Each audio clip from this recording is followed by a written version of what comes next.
अस्सलाम वालेकुम नाज़रीन, सिंध समेत उन्हनि सभिनी ॾहिन ऐं परॾेहिन खे भली कार जेके ॾिसी रहिया आहिनि SS न्यूज़। आऊं आहियां आयशा सजाद। हिक नज़र मक़ामी ख़बरुनि ते। जामशोरो में लम्स प्रोफेसर डॉक्टर पीरल मेमण जे घरां धाड़े वारे मामले जो DIG हैदराबाद तारिक रज़ाक धारे जो नोटिस वठंदे फौरी तौर जवाबदारनि खे गिरफ़्तार करण जी हिदायत जारी करे छॾी। जंहिंखां पोइ SHO जामशोरो नियाज़ पवण जी अॻवाणी में हिक जवाबदार खे गिरफ़्तार कयो वियो।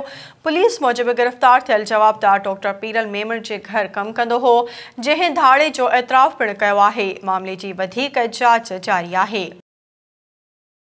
सजावल में डिप्टी कमिश्नर अब्दुल वाजिद शेख जी सदारत हेठि दरबार हाल में प्राइस कमेटी जो इजलास कोठायो वियो। इजलास में ADC 1 Sujawal Abdul Karim Sangrasi, assistant commissioner मुख्तियार कार, bureau of supply and prices Abdul Rashid Memon, market committee अलहरिनो थेबो ताजर बिरादरी जे अॻवाननि शिरकत कई।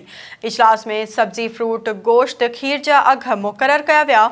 डिप्टी कमिश्नर सजावल जो चवणु हो त सरकारी रेट मुताबिक़ अवाम खे शयूं मुहैया कयूं वञनि, ॿी सूरत में संदनि ख़िलाफ़ कार्रवाई कई वेंदी। जामशोरो में बासर बिल्डर रज़ा मोहम्मद पठान ऐं ठेकेदार ग़ुलाम हुसैन एवान मथां बिजली चोरी जो केस SDO हेस्को सुहेल अहमद कुंभर तरफ़ां दाख़िल कराइण लाइ दरख़्वास्त ॾिनी वई। दरख़्वास्त में ॼाणायो वियो आहे त बिल्डर रज़ा मोहम्मद पठान ऐं ग़ुलाम हुसैन एवान गैर क़ानूनी तौर बिजली चोरी करे रहिया आहिनि, जिन ख़िलाफ़ फौरी तौर केस दाख़िल करे खेनि गिरफ़्तार कयो वञे।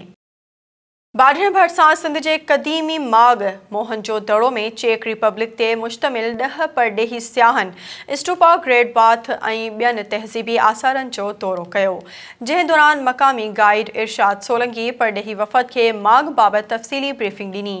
उन मौक़े ते परॾेही वफ़द जी अॻवाणी कंदड़ रीका मीडिया सां ॻाल्हाईंदे चयो त मोहनजो दड़ो जो इंफ्रास्ट्रक्चर ॾिसी तमामु हैरत थी आहे। माॻ खे ॾिसी काफ़ी मुशाहिदो कयो, जंहिं मां खेनि माॻ बाबति वधीक ॼाण हासिल थी आहे।